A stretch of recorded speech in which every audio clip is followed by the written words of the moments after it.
Ake ngibulise bonke abantwana bakaNkulunkulu namhlanje ngeSabatha ekuseni. Ngiyajabula ukuba nani ihlobo zami futhi esifundweni. Isifundo sethu-ke, umoya wami siyawujabulisa kakhulu. Njengomvangeli sikhuluma nami, ngifisa sengathi besingafundwa ngale ndlela nangale nhloso esibhalelwe yona ukuthi senze umahluko ebandleni lethu. Angiqale ngokuyibonga kakhulu Inkosi ngokuthi uNkulunkulu usiphile ithole ukusifunda isifundo evikini engicela ukuthi sisenze. Ake sisibukeke namhlanje, sibuke le ndlela le eyona namandla yokuhambisa ivangeli likaJesu okuthiwa amaqoqwana amancane, ama-small groups ministries. Kwangasi ngeqala bathandekayo, ngiyafisa abefundisi bethu babe nombono, abadala bethu babe nombono, abaholi bethu bezovangela bonsumpa nabanye abaholi sihlukanise ama-small groups ebandleni ngenhloso yokwenza umsebenzi wethu ngendlela yokuphiwa ngokuhlukana. Sizwile esifundweni ukuthi uPaul wayesebenza nabanye abazalwane, abanye amagama abo siwajwayele, amanye-ke awona amagama siwajwayele, kodwa-ke bayabalwa njengabantu babekhuthele kanye noPaul babashumele izindaba ezilungileyo. Uma uPaul ekwenzile lokhu, nathi singakwenza. Uma kwahambisa ivangeli ngemihla yebandla lokuqala namhlanje ngalihambisa ivangeli, uba sibe nama-small groups, sibe nenguquko ebonakalayo amabandla ethu esiza imiphakathi ehlezi kuwo nawo futhi ephila. Inkosi sibuseke siqala isifundo sethu ngalo mkhuleko. Baba wethu osezulwini, yiba phakathi wethu ngenxa kaJesu esikufundayo sikuzwisise sikwenze ngamandla kaKristu. Sicela lelisu lokuba singene emphakathini, sihamba in small groups, sisaphothana, sikhuleka ndawonye endlini zethu, nabantu basondela nathi sondela ebantwini, subona umahluko emphakathini. Egama lakho sicela kuba izindlu zethu zifuze indlu kaLydia nendlu kaMaria yabivulelwe ukuba kwenzwe kuyona umsebenzi, izindlu zabaningi abantwana bakho nabo Nkosi ababevulela abangcwele ukuthi kukhwazele khona indulo. Namhlanje sicela amabandla ethu, amakhaya ethu avule izindlu uba sisebenzele khona wakho umsebenzi wokukhuleka nokucebisana nokufundisana njengoba isifundo sesikhulumile. Sikhole manje ngejele yodwa ngoJesu ubaba nobongaphakade. Amen. Hlobo sami, asiphangise-ke indimana yethu yekhanda uMateyu 9:37 ethi njena-ke uJesu wayesethi kubafundi bakhe, isivuno sikhulu kodwa abasebenzi bayingcosana. Ngakho-ke khulekani enkosini yesivuno ukuba ithumele izisebenzi esivunweni noma-ke ensimini. Sithola-ke ukuthi uNkulunkulu uKristu ukhulume indaba esobala kakhulu la ngendlela ejabulisayo yokungena emsebenzini kubandakanyeka kulo msebenzi kaNkulunkulu, ukuthi sinamandla ngesikhathi siyisibalo noma siyidlanzana. Kuphinde-ke futhi kuthiwa sadalelwa ubudlelwano. Ngakho-ke singabantu babanye abantu, umuntu ngabanye abantu. Sifuneka lento siyenzeke kuba senze zonke izinto eziningi ekuphileni nokwenza ngcono impilo zethu. Lokho kufanele sikubeke-ke emqondweni ngoba sinokulahlekelwa i-social support, ukuxhasana okuqhamuka kwabanye esinabo socially empilweni noma esinabo ngokwebandla. Lokhu-ke kuyasiza kuba sikhule kakhulu kwezikamoya uma ngabe senze kanjalo. Kuba siqhubekela phambili sethola nje ihlobo zami kafushane nje ukuthi le ndaba yamaqoqwana amancane njengoba isifundo sisho iqala ngoNkulunkulu kuqala, la sithole khona kuGenesis 1:1-26 noma Hebrew 1:1-2 noma nabaseFesu 3:8-9. La mavesi nje akhombise ukuthi uNkulunkulu ubambisene endalweni, yena kunguyise, indodana nomoya ongcwele. Sathola futhi ukuthi lokho kubambisana kwabo kusho i-small group, some kind of a small group esingafunda nathi kuyo. Ngakho-ke lapha-ke sokuthi ukubambisana kwakhe uyise nondodana kuyisifundo esishoyo ukuthi babenikene umsebenzi ohlukene kodwa bewenza ngobunye nangokubambisana sonke isikhathi. Nathi singafunda lokho-ke siqaphele nathi lesikhathi namhlanje. Asiqondeke ukuthi lobo bunye lobu ke obenze umhlaba ukuthi udaleke kubanjiswene ikhona namhlanje kufanele sifunde nathi ukuba khona into eyenzeka uma uNkulunkulu ebambisene enza umhlaba nathi njengebandla masimunye sibambisene khona into esingayenza ebonakalayo emphakathini. Ngakho ke uNkulunkulu ke simbona kunguye onomqondo wale small group ekuqaleni. Lento nje ebalekile esiyitholayo masiqala nje siyahamba nendaba. And kuyavela ke futhi ukuthi uJesu Kristu uvuswe uNkulunkulu kwabafileyo, kwabuye kwavela futhi uJesu uthi uyivusene uqobo lakhe kwabafileyo. Ngakho ke lento iyakukhombisa ukuthi libambisana kangakanani izulu. Sifunda ke nathi kuqobo lakhe uNkulunkulu ukuthi uma libambisene izulu balezi izinto nathi asibambisane kuba zenzeke izinto. Okunye okubalulekileyo la esikufunde kuleli viki leli ukuthi lama small groups lawa aneyinhloso ezihlukeneyo angakwazi ukuthi asebenze not kuphela ngesabatha kodwa nasezinsukwini zeviki. Kuphinde futhi kubonakala ukuthi inhloso yawo enkulu ukuzuza imphefumulo yabalahlekileyo ibuyele kuJesu. Ngicela ukuthi into ngiyiphindeke ukuthi okubalulekileyo lapha ukuthi kuneyinhloso ezahlukene, and then enye yalezo inhloso lezo ukuzuzela imphefumulo elahlekileyo kuKristu. Nazo into ebalekile engicela nasiqaphele njengabantwana bakaNkulunkulu besikhathi samanje. Uma siqhubekela ke phambili sithola futhi ukuthi lama small groups ke eBhayibhelini kwakuyona into ebeyenzeka. Ayenzani nje okukhulu kakhulu kwakukhuleka ababekweza ndawonye nakho kuba babe nenkonzo obudlelwano ifellowshipping bese bekhuthazana omunye nomunye abantu abazelwe kabusha bese nemthwalo ke yabo yokuhambisa ivangeli beyabelana besebenzisa iziphiwo ezihlukeneyo zikamoya in a small group context. Amathuba uJehova abanikeza wona nokufundisa bafundisane bona kuzogcwaliseke umsebenzi kaKristu. Ngize ngabhala amagama ngathi uma sindawonye singenza okukhulu lapha uma ngibhala esifundweni sami. Incwadi ke ka Exodus 18:21-25 sibone uMoses engayiqondi le ndaba yama small groups until umkhwe wakhe uJethro amfundise ngayo ukuthi awuhlukanisa abantu babe izigaba, khona isigaba se10, 50, 100, njalo njalo. Lokho kwenza ukuthi ubuholi bande ngoba isigaba ngasinye sinobuholi baso, nokuthi umsebenzi unciphe kumholi omkhulu kodwa wenzeke la kwi-grassroots umsebenzi ngoba kunabaholi abaleyo level leyo abathathe izinto ezibukhuni bazise phezulu lapha kulowo phela omholi ophezulu njengoMose, kodwa okunye okuncane babekwazi ukuthi bakulungise nje bona ngokwabo. Sithola ukuthi ke isibalo esincomekayo bakithi se-small group uqala nje kubantu abayisithupha 6 kubantu abayi-12 12. Amavesi ke abonakele lapha na kuLuka 6 verse 12 no 13. Last la kuJesu Kristu wabakhetha abaphostoli abawu-12. kuMateyu 10 verse 1 wababiza abafundi abawu-12 wabapha amandla phezu kwamadimoni nemoya yonke ekhona emhlabeni. Then uMark 3:13-15 wakhetha abayi-12 and wayesebathuma ke kuba bashumayele. Uma ubheka nje onke lamavesi ngokufushane ayabonisa ukuthi inkosi yamakhosi lento iyayenza nayo uqobo. Lento iyayikholelwa kusho ukuthi nathi bazalwane uma sifuna ukukhula kwekamoya, sifuna ukukhula ngamava, asenze nama small groups emabandleni. Ngiyafunda nje ukusho ukuthi lento ngayenza egathini eziningi.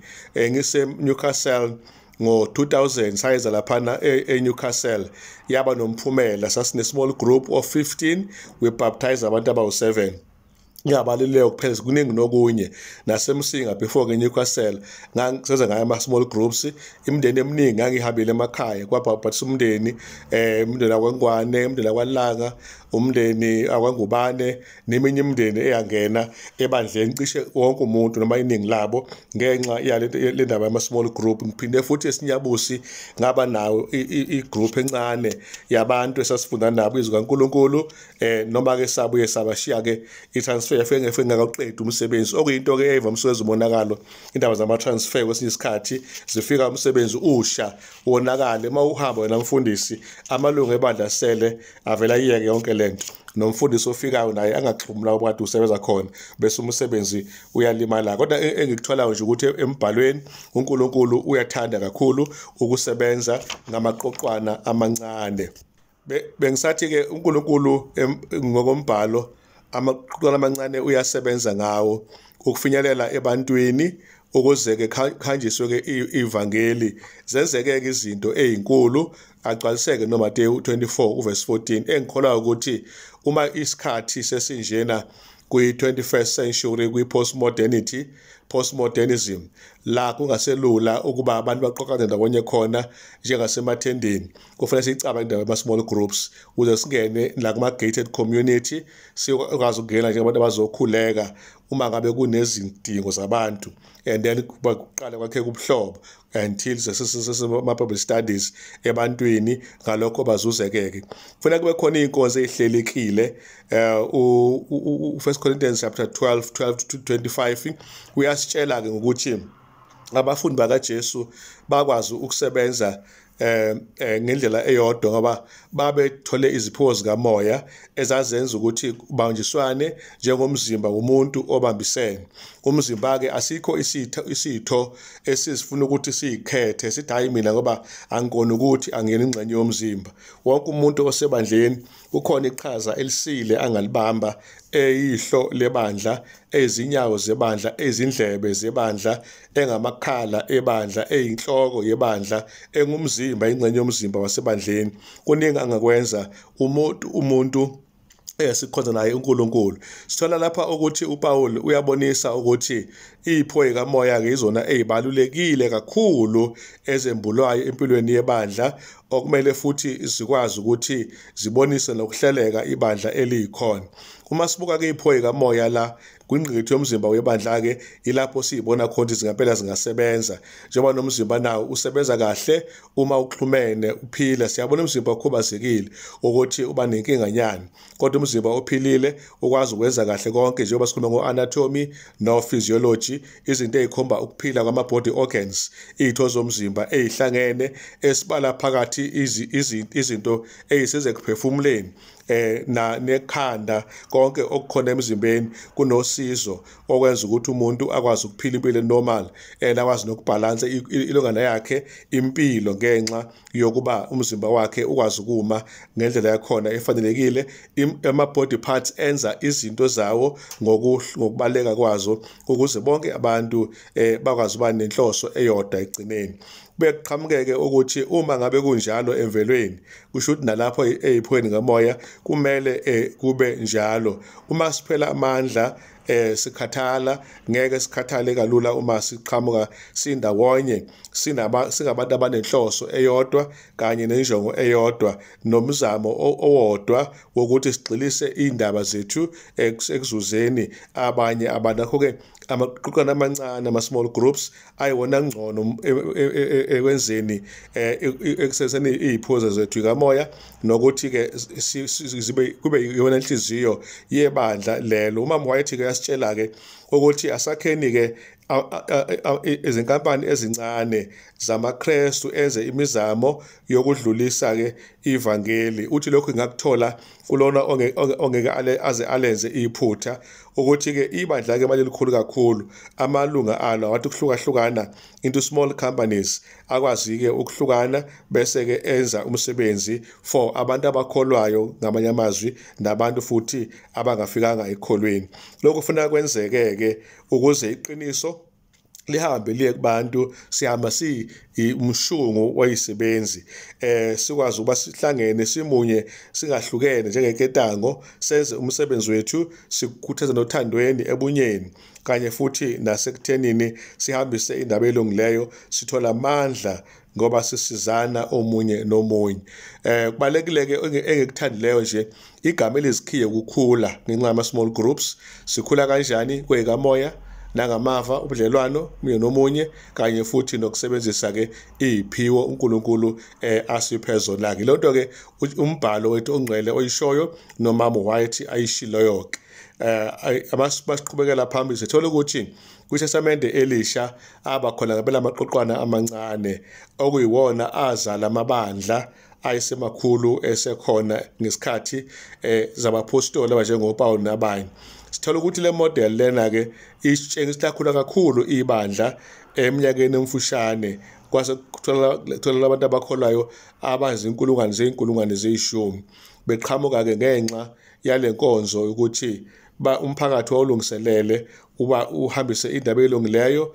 Okokuqala okokuqala kubalekile ukuthi uJesu wayefikile wafaka inhlwanyelo emphakathini, yikho ibandla lakhula kakhulu ngesikhathi sabapostoli. Okwesibili ke umoya ongcwele wayetheliwe ngenkathi ePentecost wenza ukuthi kusetshenzwe. Okwesithathu bahlukana into small groups, ilokho kwabasiza kakhulu abazalwane. Sithola ukuthi ngokwa incwadi yezenzo 1 nosenzo 18 1-5 kanye no20 1-4 kuyavela ukuthi ke into ekhanyiswa kakhulu lapho indaba ama-small groups enzani ayasupportana ayaxhasana. Ilokho uPaul ayekwenza, nathi singafunda ke kubo abaphostoli nabanye abazalwane ukuthi abefundisi babambisane nabaholi bebandla nebandla lonke kwezwe uNkulunkulu umsebenzi ukuthi uhanjiswe siqhube indaba yenkonzo kuphumela ngaphandle phecelezi outreach ministry. Also siphinde futhi sibheke ne-enrich ministry la sesikhule fellowship khona sesikhulisana. Okubalekile ukuthi kuba i-small group akhona ukuthi kuqale ukugcina kwi-small group, kodwa kufanele ikhule izale amanye ama-small group noma ibandla qhutsheke nempilo kuye phambili. Incwadi yezenzo 16 u11-15 no14 nozenzo 12 verse 11 and 12 sitholile futhi ukuthi kunabantu lapho besifazana abathintwayo okwathi uma bephuma ejele abapostoli bangena endlini yakhe lona igama lakhe linguLydia. Kanti ngesikhathi bakhuleka bangena futhi endlini yalona onguLydia owathi manje ufuna ngihlale ngikhulekile enkosini ake ningene emzini wami. Lonto ke siyithola ebalekileyo, kodwa okhulu kakhulu nje umkhuleko ababewenza ngesikhathi bekhuleka bangabaza nongabaza.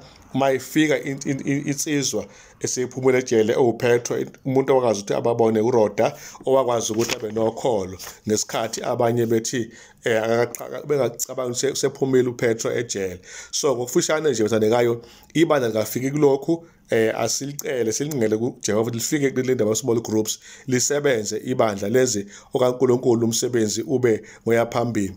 Masibheka lapha ke umumo wama-small groups noma ama-small group dynamics siyathola ukuthi iwona ayinqola esingayigibela njengebandla ukufinyelela emphakathini.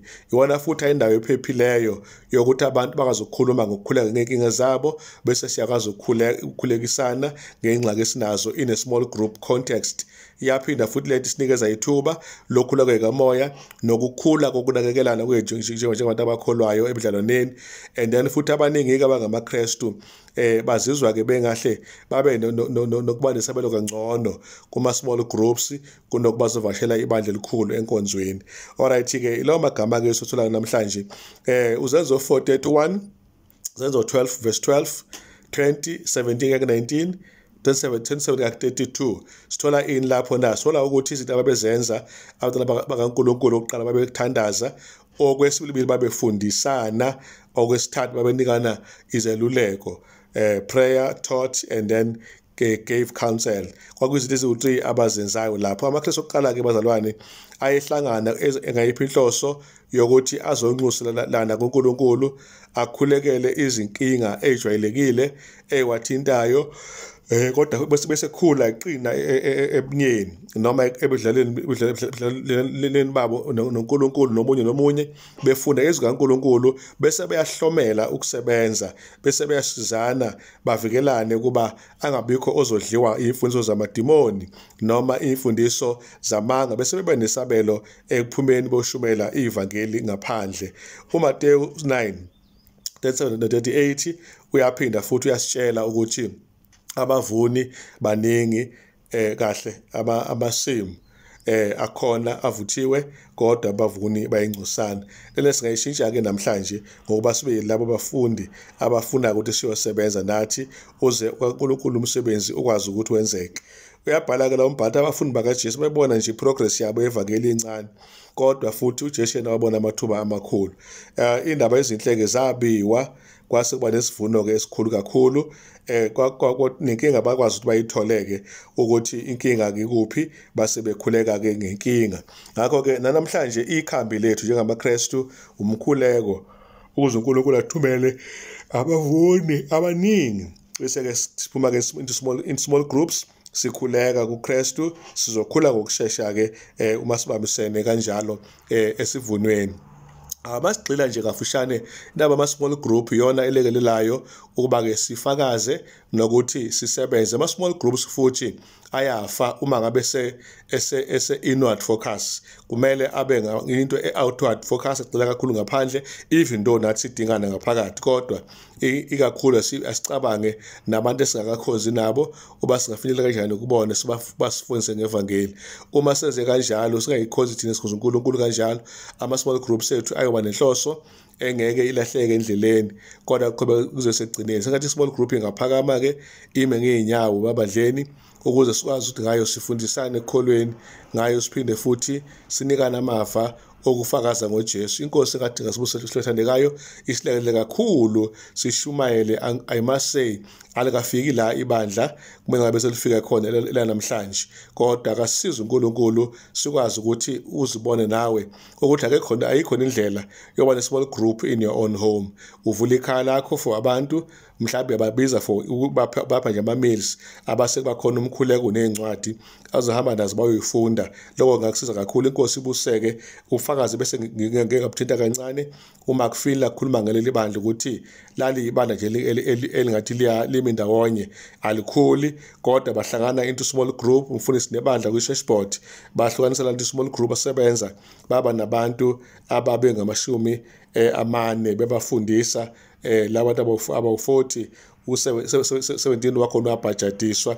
Ibandla kade linte umphuphe nje lakwazi ukuba lishintshe libe yinto evuselekile. Akho ngicela namhlanje uma umdala webandla uma umfundisi webandla uyicabange lento, uma imeba yebhodi uyicabange lento singenze njani nathi namhlanje kuba sihlanganise sibe ngama-small groups sishumayele izwi kaNkulunkulu ezweni. Inkosi sibuse isifundo sethu ngaso siqine. Inkosi yethu isibusile kuzobe phakade asivala amehlo ngomkhuleko. Baba wethu esezulwini ngiyakhuleka egameni kaJesu ngicela ukuthi umoya wakho uzube nathi sibone le ndlela yama-small group sibe excited ngayo and siqale siyipractice siyenze okuthile just ukufuza elokuqala ibandla lasendulo. Lokho umkhulu okukhuleka wethu egameni lakho nathi ke sishumayele umhlaba wethu ube nakho ukukhula ngendlela abangalisayo wazi uzena sikukuthandeni. Lokho umkhulu wami egameni kaJesu Kristu ubonga manje nobonga phakade. Amen.